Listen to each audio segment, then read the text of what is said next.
अच्छा जी, पहले लेक्चर में हमने जो है ना इंट्रोडक्शन पहले से पे स्टार्ट किया था। हमारे पास इंट्रोडक्शन टू कंपनीज एक्ट यानी कि कंपनीज एक्ट के बारे में हमने कुछ चीज़ें पढ़ी थी। जैसे कि हमने पढ़ा था कि क्या नाम है, कंपनीज एक्ट में हमारे पास कितने से कितने सेक्शंस हैं, इन चीज़ों के बारे में पढ़ा था। ठीक है। उसके अलावा जो है ना हमारे पास ये सेक्शंस थे जो हमारे सिलेबस में थे। इसके बारे में थोड़ा इंट्रोडक्शन हमने पढ़ लिया था इसके रिलेटेड। उसके बाद हमने कंपनी की डेफिनेशन पढ़ ली। कंपनी किसको बोलते हैं, कंपनी लॉ किसको बोलते हैं, बॉडी कॉर्पोरेट किसको बोलते हैं, और जो है ना उसके कुछ एग्जाम्पल्स पढ़ लिए थे बॉडी कॉर्पोरेट के। ठीक है। इसके अलावा जो है ना कौन सी ये दो चीज़ें हैं जो हमें बॉडी कॉर्पोरेट, हम उनको जो है ना बॉडी कॉर्पोरेट नहीं बोलेंगे। उसके अलावा एक जो है ना लास्ट में सेक्शन 3 पढ़ा था, जिसमें ये था कि अगर कोई नॉन ट्रेडिंग कंपनी है ना, जैसे कोई एनपीओ वगैरह हो है जो मैन्युफैक्चरिंग बेसिकली नहीं कर रही, अगर वो उसका जो ऑपरेशंस है ना वो एक प्रोविंस पे है। ठीक है। वो सिर्फ एक प्रोविंस पे ऑपरेट कर रही है, तो उसको जो है ना लाइसेंस लेने के लिए फेडरल गवर्नमेंट के पास नहीं जाना पड़ेगा या सीसीपी के पास नहीं जाना पड़ेगा, प्रोविशनल गवर्नमेंट के पास जाना पड़ेगा। अब प्रोविशनल गवर्नमेंट का मतलब ये है कि जो उस टाइम पे मिनिस्टर इंचार्ज था यानी कि फाइनेंस मिनिस्टर के पास, या किसी और बड़े मिनिस्टर यानी कि बेसिकली क्या नाम है, मिनिस्टर इंचार्ज के पास को जाना पड़ेगा लाइसेंस लेने के लिए। ठीक है। और जो है ना अगर हमारे पास क्या हो रहा है कि उसको लाइसेंस प्रोविशन गवर्नमेंट से मिल रहा है, तो उसको जो है ना ये ऑफिशियल डॉक्यूमेंट में क्या करना पड़ेगा, डिस्क्लोज करना पड़ेगा।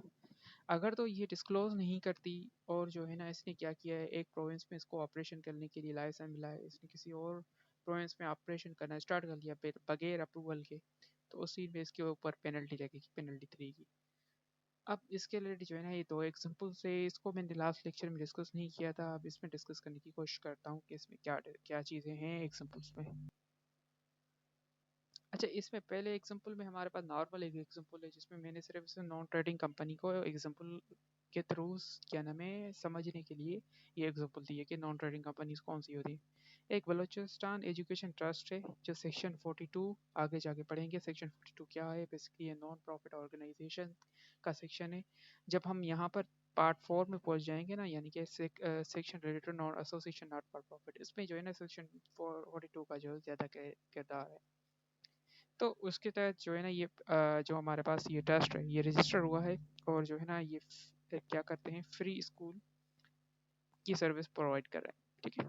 सर्विस बिजनेस है बेसिकली, नॉन ट्रेडिंग इसलिए इसको बोला गया है। अच्छा, since it is a non trading company, non trading and confined to one province, सिर्फ बलूचिस्तान में ही क्या करेगी, ऑपरेट करेगी। The Balochistan government minister in charge issues its license instead of SCC of federal. उसके बाद उसको जो है ना फेडरल गवर्नमेंट और एससीसीपी के पास नहीं जाना पड़ेगा, पंजाब बलूचिस्तान की लोकल गवर्नमेंट के पास यानी प्रोविंशियल गवर्नमेंट के पास ही उसको जाना पड़ेगा लाइसेंस लेने के लिए। नॉर्मली हम ये क्या करते हैं 42 के तहत हम ये देखते हैं कि 42 तक जो है ना जो कंपनी अगर 42 सेक्शन 42 के रजिस्टर हो रही है, तो इसको जो है ना एससीसीपी के पास जाना पड़ता है क्या करने के लिए, लाइसेंस लेने के लिए। बट अगर वही जो कंपनी है हमारे पास उसका जो ऑपरेशन है एक ही प्रोविंस के ऊपर है, तो फिर एससीसीपी के पास नहीं जाएगा, वो जो है ना उस प्रोविंस के जो मिनिस्टर है उसके पास चला जाएगा लाइसेंस लेने के लिए, और वही उसको लाइसेंस देगा। उसके बाद आगे इसमें लिखा हुआ है because the license come from the provincial government, तो इसको जो है ना अपने हर डॉक्यूमेंट पे इसको क्या करना पड़ेगा, मेंशन करना पड़ेगा। क्या मेंशन करना पड़ेगा, ये मेंशन करना पड़ेगा कि incorporated and license under companies act 2017 is issued by. ठीक है, ये लाइसेंस जो है ना ये इशू करेगा कौन, गवर्नमेंट ऑफ बलूचिस्तान ने इशू किया हुआ है। तो ये लाइन उसको अपने क्या करना पड़ेगा, हर डॉक्यूमेंट में जो भी इसके डॉक्यूमेंट होंगे उसमें इसमें को मेंशन करना पड़ेगा।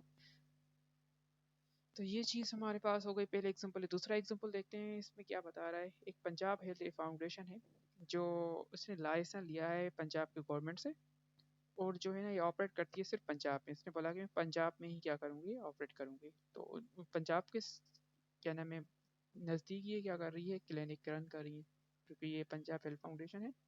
अब बाद में एससीसीपी जहाँ प्रोविंशियल गवर्नमेंट को ये पता चला कि foundation expand open clinic Karachi, अभी पंजाब का लाइसेंस लिया था, कराची में इसने ब्रांच खोल ली, एंड पेशावर में भी क्या नाम है हमारे पास एक ब्रांच खोल ली आउटसाइड इट्स लाइसेंस प्रोविंस।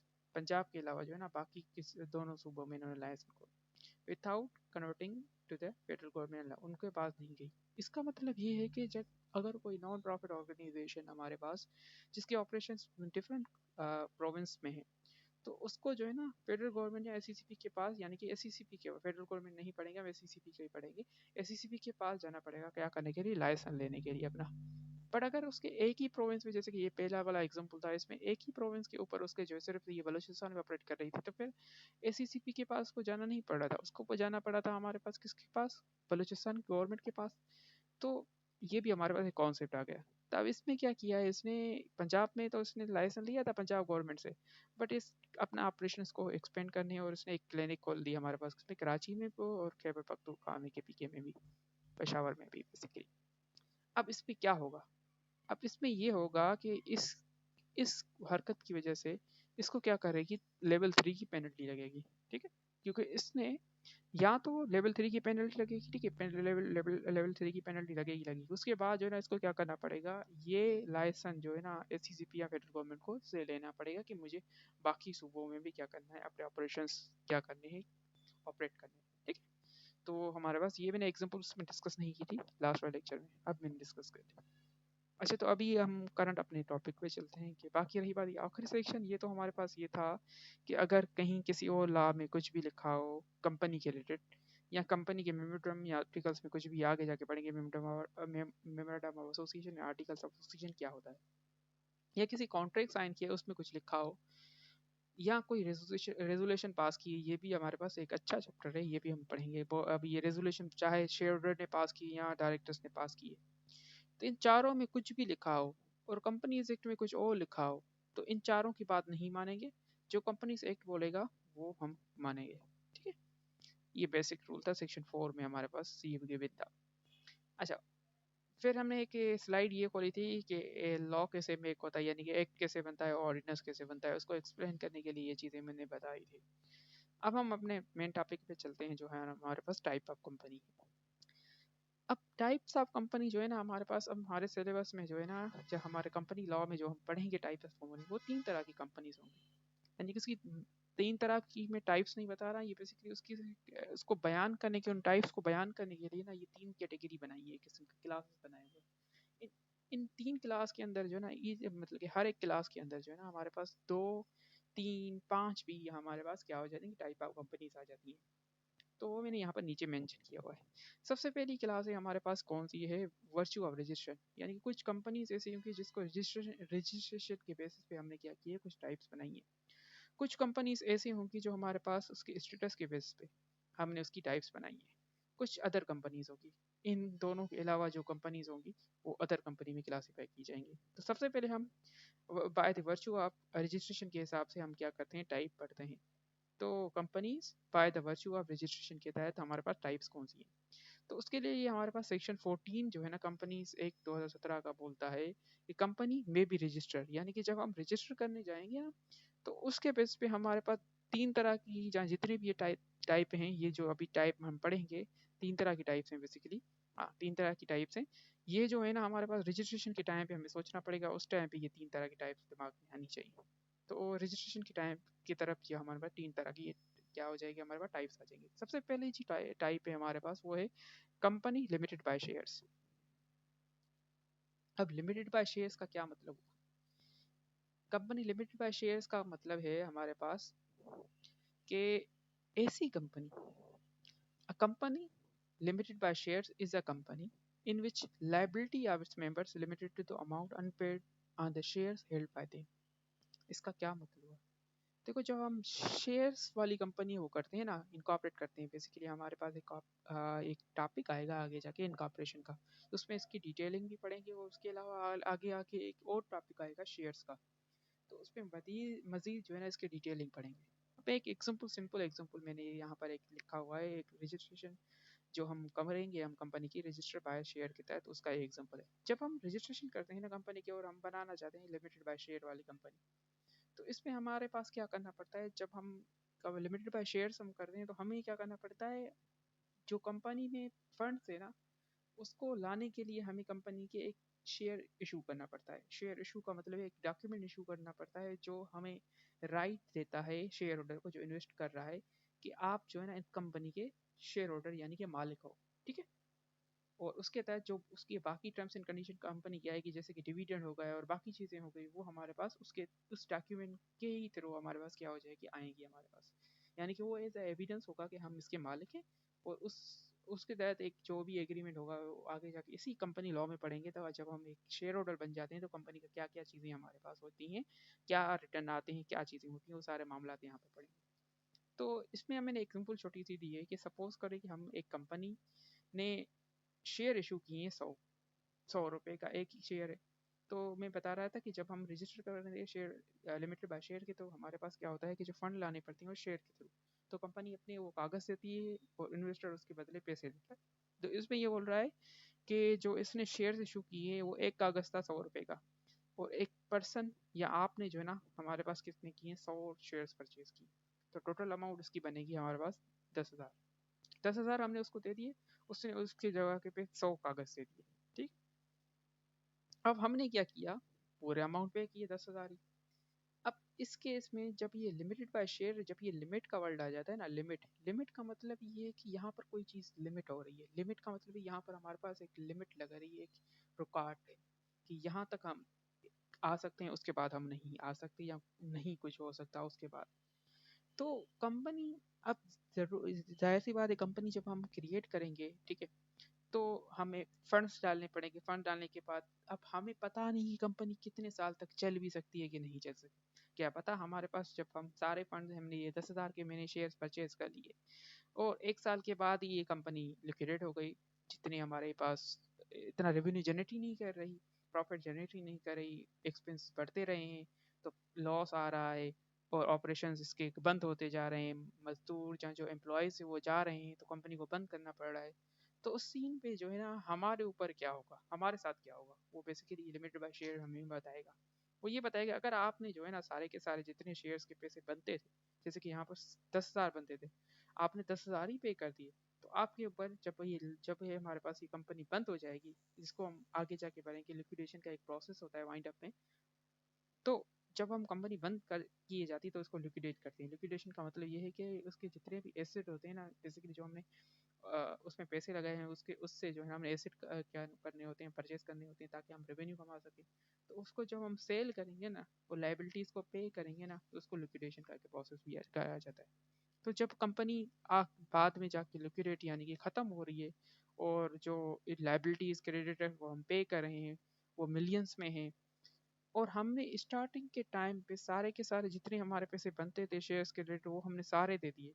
तो आखिर में जितनी भी अगर हमारे पास किसी भी क्रेडिटर या हमारे पास लाइबिलिटीज़, किसी और लाइबिलिटीज़ को पे करने के लिए, लोन पे करने के लिए कंपनी के पास पैसे नहीं है, तो इस सीन में हमारे पास वो शेयर होल्डर या शेयर होल्डर नहीं बट पैसे के लिए जिससे हमने लोन लिया है वो हमारे पास नहीं आएगा, क्योंकि उस सीन में हमारी लाइबिलिटी ज़ीरो होगी, क्योंकि हमने इनिशियली सारे शेयर्स के पे कर दिए और जो है ना उसके बाद हमारी लाइबिलिटी नहीं। इसलिए जो है ना यहाँ पर डेफिनेशन में भी यही लिखा हुआ है, लिमिटेड कंपनी, जो limited by shares, limited by share company वो कंपनी होती है जिसकी लाइबिलिटी मेंबर्स की ना, जो इन्वेस्ट कर रहा है, बेसिकली जो पैसे दे रहा है, उसकी लिमिटेड होती है उस अमाउंट तक जो अनपेड है। अनपेड का मतलब है कि अगर यहाँ पर 10,000 बनते थे बट मैंने 8,000 पे कर दिए ना, तो 2,000 जो अनपेड है ना, मैं 2,000 तक लायबल बन जाता इनके उसमें, लोन्स वगैरह में। मैं बैंक मेरे पास आता तो बैंक के पे सिर्फ 2,000 देता, चाहे लोन या हमारे पास 10,000 का क्यों नहीं, 5,000 का क्यों ना हो, मैं सिर्फ उसको 2,000 तक लोन दूंगा। तो इसीलिए लिमिटेड जो है ना ये बेसिकली लाइबिलिटी को लिमिट कर देती है। ये यहाँ पर जब ये लिमिटेड का वर्ल्ड आ जाता है ना, तब हमारे पास ये हम अज्यूम करते हैं कि हमारी जहाँ जो इन्वेस्टर है ना उसकी लाइबिलिटी लिमिट हो चुकी है इस लिमिट तक। अगर तो उसने सारे पैसे दे दिए तो फिर तो उसकी लाइबिलिटी ज़ीरो है। अगर उसके पैसे कुछ बचते हैं तो उस जितने पैसे बचते हैं ना, वहाँ तक जो है ना हमारे पास क्या हो जाएगी, लाइबिलिटी हमारे पास होगी। अब यहाँ पर एक और केस आता है, क्या पता ये हमारे पास जो शेयर्स की प्राइस हो वो कौन सी हम ले, क्या हम इशू प्राइस जो जिस दिन हमें इशू किए थे शेयर उसकी जो है ना हमारे पास फेस वैल्यू लें, या करंट ईयर की जो मार्केट वैल्यू है वो लें। तो इस पे हमारे पास सिंपल इसका आंसर ये है कि जो हमारा इशू वाली प्राइस होगी ना, जो फेस वैल्यू है बेसिकली, वो हम लेंगे अपनी लाइबिलिटी को कैलकुलेट करने के लिए। अगर तो फेस वैल्यू नॉर्मली पाकिस्तान में 10 रुपये होती है शेयर की फेस वैल्यू, तो अगर हम 10 रुपये ही पे कर दिए ना, चाहे भले एक्स्ट्रा जो है ना मार्केट वैल्यू उसकी कोई जब हमने इन्वेस्ट किया हुआ, तो क्या पता उसका जो है ना 20 रुपये में वो शेयर चल रहा हो, तो हमने 20 रुपये ही पे कर दिए, तो हमारे पास फिर लाइबिलिटी नहीं की। हमने 15 रुपये भी पे कर दिए ना, बेसिकली 15 रुपये तो होगा नहीं, बट हमें इनी हाउ जो क्या करना है, जब हम कंपनी बनाते हैं ना उस टाइम हमने सारे पैसे दे दिए जो फेस वैल्यू है शेयर की, नॉर्मली जो 10 रुपये हुए तो 10 रुपये ही हमने एक शेयर की तरफ दे दिए। तो फिर हमारी लाइबिलिटी होगी ना वो जो क्या हो जाएगी, हमारे पास जीरो हो जाएगी। जब भी कंपनी लिक्विडेट होगी तो हमारे पास बैंक या क्रेडिटर हमारे पास नहीं आएगा पैसे रिकवर करने के लिए। तो इसलिए कंपनी लिमिटेड बाय शेयर्स लोग बनाते हैं, इस पर लाइबिलिटी बेसिकली लिमिट लग जाती है, चाहे भले लॉस में क्यों नहीं जा रही हो कंपनी। अच्छा, एक और कंपनी के मैंने एग्जांपल दिए कि सपोज हमने कंपनी ने इशू किए, ऊपर वाली कंपनी को किया 100 रुपये का शेयर था, बट यहाँ पर जो है ना हमने पे किए 70 रुपये पर शेयर के हिसाब से, 100 रुपये नहीं किए, 30 रुपये नहीं किए, और सेम हमने 100 शेयर्स परचेज किए। तो अगर हमने 100 शेयर्स परचेज किए हैं 100 रुपये वाले, तो टोटल अमाउंट उसकी बनती है 10,000, बट हमने 70 रुपये पर शेयर में पे किया है, यानी कि 7,000 रुपये किया, 3,000 जो है ना हमारी लाइबिलिटी है। अब जो है ना हमारे पास जो अगर ये लिक्विडेट हो गई, और क्रेडिटर हमसे सिर्फ 3,000 ही रिकवर कर सकता है, एक्स्ट्रा रिकवर नहीं कर सकता, चाहे हमारे पास क्या हो, लोन चाहे भले 10,000 का क्यों ना हो, क्रेडिट को हम 3,000 देने के पाबंद हैं। तो ये दूसरा हमारे पास एग्जांपल हो गया लिमिटेड बाय शेयर को example, limited by share company को समझाने के लिए दो एग्जांपल मैंने दे दी। आई होप आपको यानी कि चीज़ें समझ आई होगी इस एग्जांपल से। अच्छा, उसके बाद जो है ना हमारे पास दूसरी टाइप है, वो लिमिटेड बाय गारंटी है। अब लिमिट बाय गारंटी का क्या मतलब हुआ? ये नॉर्मली एनपीओज होती हैं, जहाँ नॉर्मली बहुत मुश्किल है कि इनका जो पर्पस हो बिजनेस हो, नहीं तो नॉर्मली इसकी चैरिटेबल ऑर्गेनाइजेशंस होती हैं, एजुकेशनल इंस्टीट्यूट होते हैं, प्रोफेशनल एसोसिएशन होती है, जैसे कि हमारे पास कराची बार क्लब हो गए, इस तरह से ट्रेड एसोसिएशंस होती है, एनपीओज होते हैं, स्पोर्ट क्लब्स हो गए, इस तरह की ये हमारे पास लिमिट बाय गारंटी की कंपनीज होती हैं। अब ये होती क्या है लिमिट बाय गारंटी, इसकी डेफिनेशन पढ़ते हैं। A company limited by guarantee is a company in which liability of members is limited to amount that they agree guarantee to contribute to asset of company if it is wound up. अब इसका क्या मतलब है? इसका मतलब ये है कि लिमिटेड बाय गारंटी वो कंपनी होती है जिस जब हम इसको गारंटी लिमिटेड कंपनी बनाना चाहते हैं ना, तो उसमें हम क्या करते हैं, सब जो बेसिकली कंपनी बना रहे हैं वो एक डॉक्यूमेंट में ना, जो आगे जाकर हम पढ़ेंगे मेमोरेंडम एसोसिएशन, उस डॉक्यूमेंट में ना हमारे पास क्या करते हैं, लिखते हैं और साइन करते हैं कि हम जो है ना अगर कंपनी लिक्विडेट हो गई तो इतनी अमाउंट तक ना हम गारंटी देते हैं कि हम कंट्रीब्यूट करेंगे। अब यहाँ पर वर्ल्ड हुआ एसिड है, ठीक है, केफ लेवल पे इसने क्वेश्चन पूछा था यहाँ पर कि यहाँ पर कंट्रीब्यूट करेंगे एसिड्स तक, लाइबिलिटीज तक, या हमारे पास सॉरी यहाँ पर बोथ यानी कि दोनों के तहत, ये एक एमसीक्यूज पूछा गया था। तो यहाँ पर ये याद रखना कि क्या नाम है, हमारे पास एसेट के तहत, यानी एसेट का क्या मतलब हुआ कि चाहे लाइबिलिटी हमारे पास क्या हो, हमारे पास 20,000 ही क्यों ना हो, हमने उसकी लिमिट लगाई होगी एसेट्स की। तो जितनी हमने लिमिट एसेट के ऊपर लगाई है ना, कि हम एसेट्स का इतना परसेंट कंट्रीब्यूट करेंगे या इतना अमाउंट एसेट्स का कंट्रीब्यूट करेंगे, तो उतना ही अमाउंट हम कंट्रीब्यूट कर सकते हैं एज ए गारंटी, उसके अलावा नहीं कर सकते, चाहे लाइबिलिटीज ज़्यादा क्यों नहीं हो। यानी कि लेट सपोज एसेट बनती है 20,000, लाइबिलिटी बनती है 30,000, तो हमने अपने मेमोरेंडम एसोसिएशन में लिखा है कि हम जो है ना 20,000 में से 10,000 गारंटी देते हैं कि हम क्या करेंगे, हमारे पास आपको कंट्रीब्यूट करेंगे जब भी जब वाइंड अप होगा कंपनी। तो अब लाइबिलिटी 30,000 है, तो हम उसको 10,000 एक्स्ट्रा कंट्रीब्यूट करेंगे, 20,000 के एसेट तो सेल करेगा ही करेगा, 10,000 और हमसे लेगा, क्योंकि हमने क्या नाम है उसमें लिखा था, क्या नाम है मेमोरेंडम एसोसिएशन में, कि हम जो है ना हम 10,000 आपको देंगे। तो गारंटी लिमिट का ये एग्जांपल है, यानी कि उसको। अब इसमें जो है ना एक और चीज़ यहाँ पर मेंशन हुई, unlike a company limited bye share, a member do not liable become liable during the normal operations of company, their liability arise only if the company is liquidated। ठीक है, अब इसका मतलब ये है कि लिमिट बाय शेयर्स हो की तरह गारंटी लिमिटेड में भी मेंबर जो है ना तब लायबल बनेगा जब ये कंपनी लिक्विडेट हो जाएगी या हमारे पास वाइंड अप हो जाएगी। उससे पहले और ड्यूरिंग ऑपरेशंस के तहत उसने लॉस कर दिया तो वो लॉस वो बियर नहीं करेगा, जब वो वाइंड अप हो जाएगी तो उस टाइम पे हमारे पास, जहाँ लिक्विडेट हो जाएगी तो उस टाइम पे हमारे पास क्या हो जाएगा, लायबल हो जाएगा एसेट की कंट्रीब्यूशन तक। ठीक है, अब यहाँ पर ये मैंने एक लाइन लिख दी है याद करने के लिए कि जो ये लाइबिलिटी होती है मेंबर्स की, ये मेंशन होती है मेमोरेंडम एसोसिएशन में। ये आगे जाके पढ़ेंगे क्या चीज़ होती है। स्पेशली लाइबिलिटी क्लास, यानी कि मेमोरेंडम एसोसिएशन में हम आगे जाके एक डॉक्यूमेंट, बेसिकली वो कंपनी का होता है, रजिस्ट्रेशन, कंपनी की रजिस्ट्रेशन जब होती है तो मेमोरेंडम एसोसिएशन मेंबर्स या प्रोमोटर्स या सब्सक्राइबर्स जो भी हैं, ये मुख्तलिफ तरह के एक ही लोग होते पर मुख्तलिफ नाम से आ जाते हैं मुख्तलिफ स्टेजेस में। रजिस्ट्रेशन के कुछ 5 या 4 स्टेजेस हैं, उस स्टेजेस में जो है ना मुख्तलिफ एक ही बंदा कभी मेंबर बन जाता है, कभी सब्सक्रिप्शन यानी कि कभी प्रोमोटर बन जाता है, कभी सब्सक्राइबर बन जाता है, कभी मेंबर बन जाता है, आखिर आखिर में जाके मेंबर या शेयर होल्डर बन जाता है। तो वो हम वहाँ पर डिस्कस करेंगे। तो यहाँ पर जो है ना ये बोल रहा है कि जो मेंबर्स की लाइबिलिटी होगी ना, ये हमारे पास मेंबरडम का एक क्लास होता है, इसमें डिफरेंट क्लासेस होते हैं। क्लास का मतलब पैराग्राफ बोल सकते हो आप। तो उसमें एक पैराग्राफ आएगा लाइबिलिटी क्लास का, तो उसमें जो है ना इसकी लाइबिलिटी मेंशन होती है हमारे पास। अच्छा, रियल लाइफ में हम क्या करें, एक किसी गारंटी लिमिट कंपनी की एग्जांपल देखें तो एक आईकेएफ ये गारंटी लिमिट कंपनी का एग्जांपल है, और chamber of commerce and trade association, ये दोनों जो है ना हमारे पास क्या है, ये भी गारंटी लिमिट कंपनी की एग्जांपल है। अब उसके बाद एक रियल एग्जांपल देखते हैं कि ये क्या बोल रहा है। इसमें ये बोल रहा है कि सपोज एक कंपनी है, फार्म हुई है promote education, and each member give a guarantee of 50,000. The company later goes into liquidation and still owes creditor a money. Each member can be required to contribute up to the 50% only regardless of how large the company's debt are. मतलब ये है कि हमने 50,000 का guarantee उसमें लिखी है, तो हम जो है ना 50,000 तक ही लायबल होंगे, चाहे उसने कितने भी लोन लिए हो। ठीक है। If the company owns the 10,000, there are the 100 members with a guarantee of 50,000 each.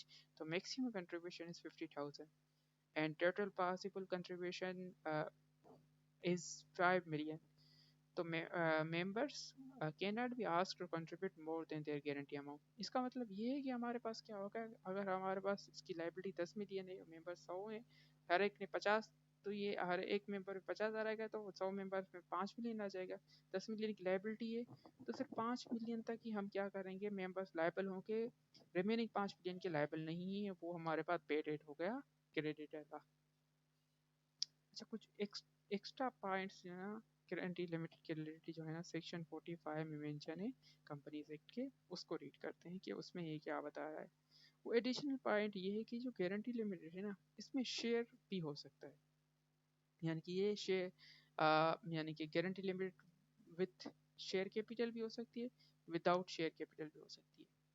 तो यहाँ पर इस में जो है ना इसने यही मेंशन किया है, कंपनी लिमिटेड बाय गारंटी में हैव शेयर कैपिटल, उसको शेयर कैपिटल उसके पास हो सकता है। अब आगे क्या बोल रहा है, in case company limited by guarantee and not having sharing capital, अगर शेयर कैपिटल नहीं है उसके पास, no person can given a right to participate in individual profit unless it is a member. जब तक वो मेंबर नहीं बने ना, हमें किसी और को क्या नाम है प्रॉफिट देने की जरूरत नहीं है। अगर हमने दिया तो वो वाइड हो जाएगा। ठीक है। वाइड का मतलब ये है कि वो डिविडेंड नहीं कहलाया जाएगा, और मे भी उस पर पेनल्टी लग सकती है। ठीक है।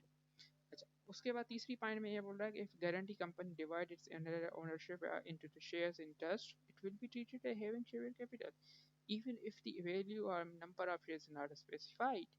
इसका मतलब ये है कि अगर कहीं पे भी हमारे आर्टिकल्स या मेमोरेंडम, ये दोनों इंपॉर्टेंट डॉक्यूमेंट होते हैं, आगे जाके पढ़ेंगे, बट इन दोनों में कहीं पे भी हमारे पास ये मेंशन है कि हम जो है ना गारंटी कंपनी लिमिटेड को डिवाइड करेंगे ओनरशिप के शेयर्स के बेसिस पे या इंटरेस्ट के बेसिस पे, तो इसको हम कंसीडर करेंगे उसके पास शेयर कैपिटल है।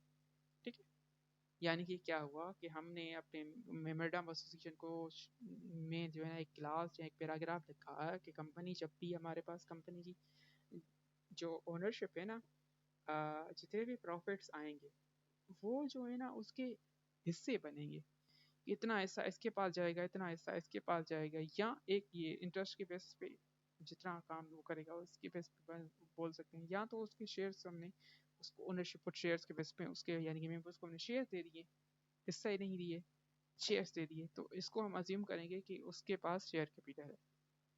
तो ये लाइन इसने तीन बेसिकली 45 में हमारे पास एक एडिशन कंडीशन मेंशन है गारंटी लिमिट के लिए। अच्छा, उसके बाद हमारे पास तीसरी कंपनी आती है अनलिमिटेड कंपनी। अब ये बहुत कम कंपनीज होती हैं अनलिमिटेड कंपनी, यानी कि पाकिस्तान में तो ना के बराबर है, ना क्या है ही नहीं। ठीक है। अनलिमिटेड कंपनी है ही नहीं। तो फिर इसका लॉ ने क्यों हमारे पास क्या किया, इसका इंट्रोडक्शन दिया, यानी कि इसमें यहाँ पर क्यों मेंशन किया हुआ है। इसके कुछ ये रीजंस हैं यहाँ पर मैंने लिखे हैं कि नॉर्मली ये कंपनी बनती क्यों है अनलिमिटेड कंपनी। तो पहले हम थोड़ा रीड करते हैं कि अनलिमिटेड कंपनी के बारे में क्या बोल रहा है।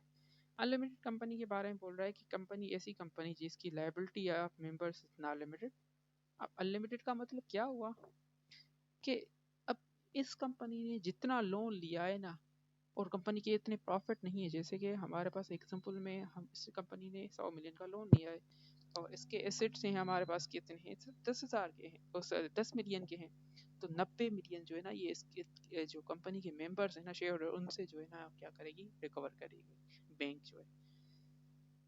तो जो हम रजिस्ट्रेशन के बेस पे हमने ये 3 टाइप पढ़े ना, ये बेसिकली लाइबिलिटी के बेस पे है, यानी कि कंपनी की लाइबिलिटी, मेंबर्स की जो लाइबिलिटी है ना उसको रिस्ट्रिक्ट कर रहा है, उसको लिमिट कर रहा है। तो आखिरी बात जो अनलिमिटेड कंपनी है इसमें लाइबिलिटी अनलिमिटेड हो जाती है। अनलिमिटेड का मतलब है कि यहाँ पर जितने भी लोन लेगी वो कंपनी, सारा का सारा चाहे कंपनी पे करे या ना कर पाए, मेंबर्स पे करेंगे। अगर कंपनी ना पे कर पाई तो मेंबर कंपनी के ब्याह पे करेंगे। This means that if a company cannot pay its debt, the member may be required to contribute without any limit from their personal assets to satisfy the company's liability. वो अपने पैसों से क्या करेंगे, कंपनी की लाइबिलिटीज को पे करेंगे। Just like other company, nature of liability is stated in the liability class of memorandum association। यानी कि अनलिमिटेड का स्टेटस भी जो है ना हमारे पास मेमोरेंडम एसोसिएशन की लाइबिलिटी क्लास में मेंशन होगा। अच्छा, आगे बढ़ते हैं। In practice, shareholders rarely choose to form an unlimited company because it exposes their personal assets to a business risk. However, there are some situations where the promoter or shareholder may internationally choose this form. Normally, when creditor demand maximum security, हम loan लेने जाते हैं bank से, bank के पास loan लेने के लिए गए, हमारी न्यू कंपनी थी, तो बैंक को हमारे ऊपर तरस नहीं, यानी कि एक किस्म का एतबार नहीं था। वो बोल लगे कि इसको अनलिमिटेड लाइबिलिटी बनाओ तभी मैं आपको लोन दूंगी, क्योंकि मुझे लग रहा है कि ये कंपनी डूब जाएगी और आप लोगों का इतना शेयर कैपिटल है नहीं जो आप मुझे दे सकें पैसे, तो इसलिए इसको अनलिमिटेड बनाएं, अगर डूबी भी तो फिर आपको जो है ना पैसे मैं आपसे रिकवर करूंगा। ठीक है, बैंक बोलता है इसको। तो उस चीज़ में जो है ना हमारे पास ये लिमिटेड लाइबिलिटी कंपनी बन सकती है। इसी तरह से when member is complete trust in each entry, ये सेम इसी की बात है कि कम मेंबर्स जो है ना कंप्लीट ट्रस्ट करते हैं, हम प्रॉफिट में ही जाएंगे तो ये बना देते हैं, जल्दी भी बनानी होती है तो इसलिए जल्दी भी बना देते हैं। When member want to demonstrate financial commitment, sometimes promoter want to show customers, banks, suppliers that they have full confidence in the business and are prepared to support personally। तो यही वही बात हो गई हमारे पास, ये बैंक्स भी बोल सकता है, सप्लायर भी सप्लाई करने से पहले जो है ना ये हमारे पास बोल सकता है हमारे पाओ कि आप इस तरह की कंपनी बनाओ, उसको दिखाने के लिए कि हम बिजनेस में कितना कॉन्फिडेंस हैं कि बिजनेस हमारा बढ़ेगा, हमारा प्रॉफिट होगा, इसलिए हम लिमिटेड लाइबिलिटी को ही अनलिमिटेड कर देते हैं। अच्छा, आगे देखते हैं आगे क्या बोल रहा है। There there are no well known and publicly identifiable unlimited company listed on PSX. Virtually all listed companies in Pakistan और कंपनीज लिमिट बाय शेयर्स। तो हमें जो है ना कोई लिस्टेड कंपनी अनलिमिटेड कंपनी की एग्जांपल कोई रियल में नहीं मिली जो पाकिस्तान के PSX पे लिस्ट हुई हो। तो ये थी हमारे पास कंपनी की टाइप्स जो बेसिकली थी हमारे पास किसके बेसिस पे, रजिस्ट्रेशन के बेस पे। अब हम चलते हैं स्टेटस के बेस पे कि स्टेटस के बेस पे ये बेसिक टाइप्स हैं, वो है एक पब्लिक कंपनी, दूसरी प्राइवेट कंपनी, तीसरी है सिंगल मेंबर कंपनी। अब पब्लिक कंपनी किसको बोलते हैं, जो प्राइवेट नहीं है। अब प्राइवेट कंपनी के लिए उसके आर्टिकल्स में ये 3 चीज़ें लिखनी चाहिए कि वो रिस्ट्रिक्ट करे शेयर किसी और को, शेयर्स किसी और को ट्रांसफ़र नहीं करेगी, उसके मेंबर 50 से ज़्यादा ना हो। बट इसमें ये इंपॉर्टेंट चीज़ है, ये नोट करने की है, ठीक है, ये लाइन नोट करने की है। ये क्या लाइन बोल रहा है, इन 50 मेंबर में ना हम उन पर्सनस को इंक्लूड नहीं करें जो एम्प्लॉयमेंट में हो कंपनी के। इसका मतलब ये है कि कंपनी के एम्प्लॉयज़ जो है ना, अगर वो मेंबर्स है ना फिर भी ये 50 के लिमिट में काउंट नहीं होंगे। मतलब है कि एक पर्सन है, उसने 10,000 रुपये इसमें इन्वेस्ट किए, शेयर्स परचेज किए हैं इसके, वो इस पे एक जॉब भी कर रहा है, क्या नाम है हमारे पास, अकाउंटेंट की, तो ये मेंबर में काउंट नहीं होगा। ठीक है, ये मेंबर में वो पर्सन 50 की लिमिट में काउंट होगी जो कंपनी में एज रेमिनेशन कोई भी हमारे पास एम्प्लॉयमेंट में नहीं है कंपनी के। तो दो कंडीशन ये हो गई। अब तीसरी कंडीशन ये है कि prohibited any invitation to public to subscribe their shares, यानी कि आईपीओ नहीं करेगी ये कभी भी। अब सिक्योरिटीज यहाँ पर वर्ड लिखना चाहिए था शेयर्स की जगह पे। शेयर्स भी किसी और को नहीं बेच सकती और डिमेजर्स भी नहीं बेच सकती, तो इसलिए इसको यहाँ पर सिक्योरिटी लिखना चाहिए था। अच्छा, उसके बाद आखिर में लाइन क्या बोल रहा है कि provided where two or more person held in one hold one or more shares in a company jointly, they fall for the purpose of this definition is treated as single member। अगर तो अब यहाँ पर दो चीज़ें हो गई, एक तो ये एम्प्लॉयमेंट वाली बात होगी 50 नंबर के रिलेटेड, दूसरा जो है ना ये बात हो गई हमारे पास कि अगर एक शेयर होल्डर ने, ये बेसिकली बहुत इम्पॉसिबल सी ही सिचुएशन है कि एक पर्सन जो है ना हमारे पास दो या दो से ज़्यादा पर्सन या कंपनी का एक शेयर या ज़्यादा शेयर्स अक्वायर कर रहे हैं, तो उनको भी एक कंसिडर किया जाएगा मेंबर। सिंगल मेंबर कंपनी कौन सी होती है जिसमें एक मेंबर होता है? तो ये हमारे पास क्या हो गई, स्टेटस के बेस पे तीन टाइप्स हो गई, उसको मैंने पढ़ाया, उसको जो है ना रीड करवाया। अब हमारे पास अदर कंपनीज, ये बहुत इंपॉर्टेंट कंपनीज हैं, ठीक है, ये हम एनी हाउ तकरीबन पढ़ेंगे ही पढ़ेंगे, कहीं पे ना कहीं पे हमारे पास इसकी एनी हाउ ज़रूरत पड़ेगी, इसलिए यहाँ पर मैंने मेंशन कर दी ये टाइप से। ये कितने टाइप्स हैं इसके? चार तरह की कंपनीज हैं ये। सबसे पहले कंपनी आती है जो हमारी फेवरेट कंपनी है, लिस्ट कंपनी। लिस्ट कंपनी किसको बोलते हैं? वो कंपनी जो रजिस्टर हुई हो किसी भी सिक्योरिटी एक्सचेंज पे, जिसके PSX हो गया, PSX में कोई कंपनी रजिस्टर हुई है तो उसको क्या बोलेंगे? पब्लिक कंपनी बोलेंगे। अनलिस्टेड कंपनी कौन सी बोली, सॉरी, उसको जो है अनलिस्टेड कंपनी बोलेंगे। मतलब ये है कि प्राइवेट कंपनी नहीं होनी चाहिए, एक पब्लिक कंपनी होनी चाहिए। अगर उस पब्लिक कंपनी ने स्टॉक एक्सचेंज पे अपने आप को लिस्ट किया है तो वो लिस्टेड कंपनी बन जाएगी। अगर लिस्ट नहीं किया तो हमारे पास क्या हो जाएगी? वो अनलिस्टेड बन जाएगी। इसका मतलब ये हुआ कि जो ये पब्लिक कंपनी ना, इसके फर्दर दो तरह की इससे कंपनी बन सकती है, लिस्टेड कंपनी बन सकती है, या हमारे पास क्या बन सकती है, इसी से ही अनलिस्टेड कंपनी बन सकती है। तो इसको इसने मेंशन किया है यहाँ पर, यानी कि इससे ये अनलिस्टेड कंपनी भी बन सकती है। अनलिस्टेड वो हो जिसका सिक्योरिटीज एक्सचेंज पे लिस्ट ना हो, और लिस्टेड वो हो जिसकी एक्सचेंज पे लिस्ट हो। तो ये सिंपल डेफिनेशन थी। अच्छा, उसके बाद जो है ना हमारे पास सेक्टर, पब्लिक सेक्टर कंपनी, ये बहुत इंपॉर्टेंट एक डेफिनेशन आई के में इसका पूरा सेक्शंस, एक रेगुलेशन, एक एक्ट जो है ना हमारे सिलेबस में डाला हुआ है।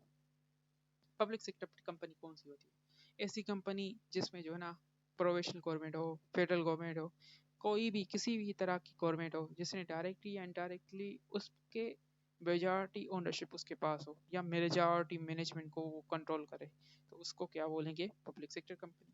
मेजॉरिटी शेयर का मतलब ये है कि जो उसके शेयर को गवर्नमेंट के पास हो ना मोर देन 50%, जैसे कि PKO हो गया, ये बनी गवर्नमेंट की तरफ से, तो ये पब्लिक सेक्टर कंपनी बन जाएगी। इसी तरह से हमारे पास सिक्योरिटी एक्सचेंज कमीशन हो गया, तो ये गवर्नमेंट ने ही बनाई है, तो ये भी हमारे पास पब्लिक सेक्टर कंपनी बन जाएगी।